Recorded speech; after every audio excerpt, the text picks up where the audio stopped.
Assalamualaikum warahmatullahi wabarakatuh. Salam sejahtera, semoga kita selalu diberkahi oleh Allah Subhanahu wa Ta'ala.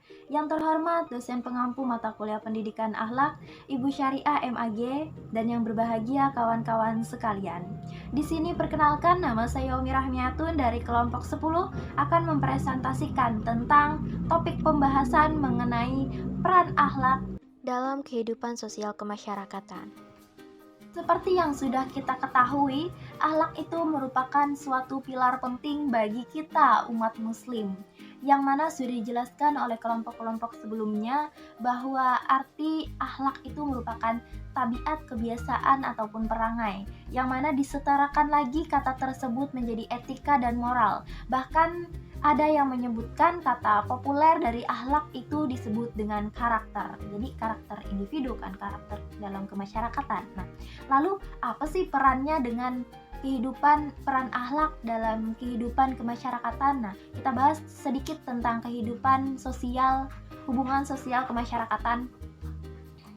Kehidupan sosial kemasyarakatan itu merupakan kehidupan di mana kita berinteraksi, saling berhubungan, saling berkomunikasi dengan sesama manusia, sesama individu dan individu, sesama keluarga kita, maupun sesama masyarakat yang ada di lingkungan kita maupun di luar lingkungan kita. Nah, karena hal itu sangat penting dan kita tuh hubungannya sangat erat dengan yang namanya kemasyarakatan, dengan yang namanya hidup sosial, maka dalam presentasi saya kali ini akan saya bahas 3 poin penting mengenai peran akhlak dalam kehidupan sosial kemasyarakatan.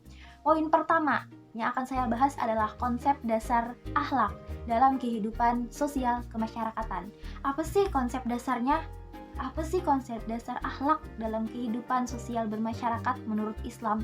Tentu saja semuanya merujuk kepada syariat Islam. Dalam Islam juga diajarkan bagaimana cara kita beretika, bagaimana cara kita berperilaku. Tentu saja kita semua ingin berperilaku yang baik. Nah, lalu konsep dasarnya itu mengarah pada apa? Mengarah kepada bagaimana penilaian seseorang itu, baik buruknya seorang individu itu. Nah, jadi konsep dasarnya itu tetap mengarah kepada syariat Islam. Apapun semuanya tentang perilaku kita, kebiasaan kita, akhlak kita itu selalu merujuk kepada keislaman. Dalam Islam, dalam ajaran Islam, kita itu sudah diajarkan bagaimana caranya berakhlak yang baik. Dan contoh teladan kita adalah Nabi Muhammad SAW yang dikenal sebagai suri tauladan yang akhlaknya sangat mulia. Nah, maka dari itu kita lanjut kepada pembahasan yang kedua, yakni peran akhlak dalam kehidupan sosial kemasyarakatan. Apa sih peran akhlak dalam kehidupan kemasyarakatan? Nah, perannya itu sangat penting. Peran akhlak itu yang namanya perilaku, tadi kan artinya yang namanya kebiasaan, yang namanya moral kita. Tentu kita mengharapkan perilaku seseorang, perilaku kita pribadi itu baik. Nah, tujuannya untuk apa sih Kak? Gunanya untuk apa sih ya?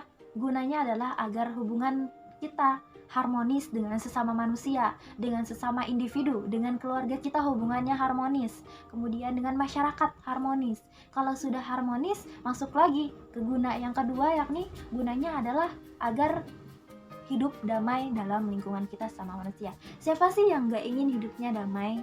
Nah, untuk mencapai suatu kedamaian itu, selain kita selalu bertawakal kepada Allah Subhanahu wa Ta'ala, kita juga menjaga interaksi kita, hubungan kita, komunikasi kita dengan sesama manusia, karena memang pada asalnya manusia itu saling membutuhkan satu sama lain dalam hubungan sosial kemasyarakatan.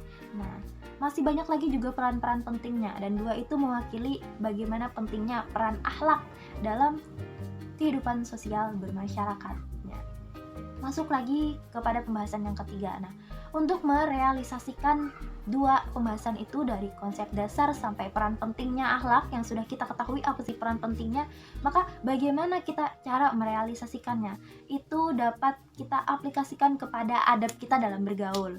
Nah, dalam pembahasan saya di makalah saya menyimpulkan 4 adab kebiasaan yang menurut saya itu penting dalam kehidupan sosial kemasyarakatan.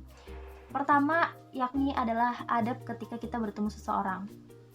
Kemudian adab ketika kita berbicara, kemudian adab ketika kita berkendara dan berjalan kaki, dan yang terakhir adab kita dalam bertetangga. Menurut saya 4 ini sudah mewakili bagaimana kehidupan kita, bagaimana interaksi kita, bagaimana komunikasi kita dalam kehidupan sosial bermasyarakat.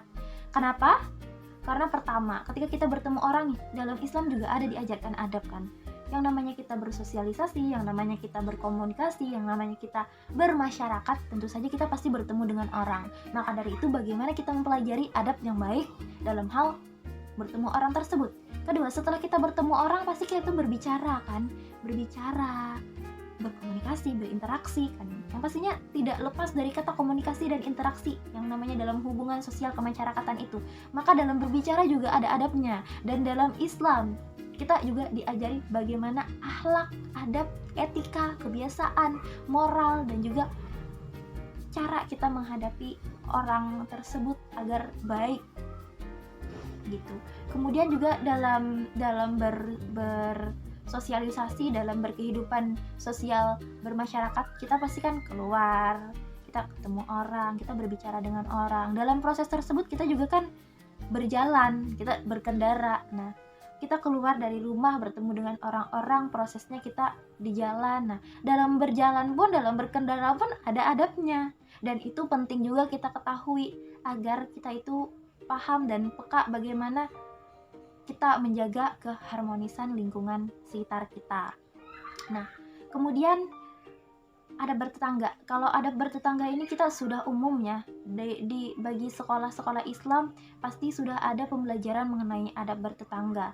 Ketika setelah keluarga kita di rumah, kalau tidak ada lagi, siapa yang akan membantu kita?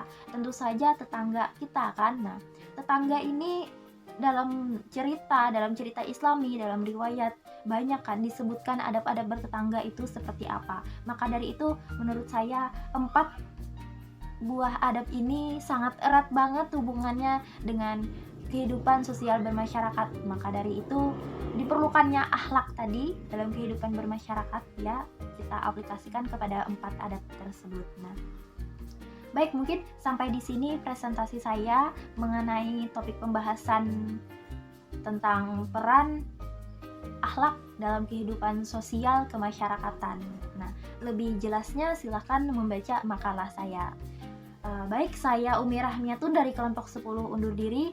Apabila ada kekurangan, sesungguhnya itu sebenarnya dari saya, makhluk Tuhan yang tidak pernah lepas dari kesalahan dan kehilapan. Saya memohon maaf jika ada yang tidak nyaman dengan pengucapan dan juga perilaku saya, akhlak saya.